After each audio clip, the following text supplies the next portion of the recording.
Gate வால் வந்து பெருசாக வச்சுக்கோங்க. ஏன்னா கேட் வால் பெருசாக இருந்தால் தான் தண்ணி வந்து டக்குன்னு கீழே இறங்கும்.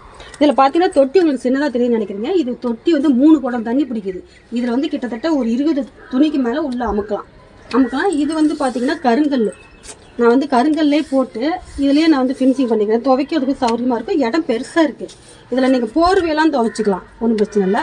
இந்த பைப்பு வந்து நீங்கள் இந்த சைடு விட்டுருக்கலாம். நான் வந்து அந்த சைடு அடுப்பு இருக்கிறதுனால இந்த பைப்பு நான் இந்த சைடு விட்டேன். இது எதுக்குன்னு வந்து ஒரு பாலிசி கேட்டிருந்தீங்க. இது வந்து பார்த்தீங்கன்னா இந்த சோப்பு இதெல்லாம் லிக்விட் ஐட்டெல்லாம் உள்ளே வச்சுக்கலாம்.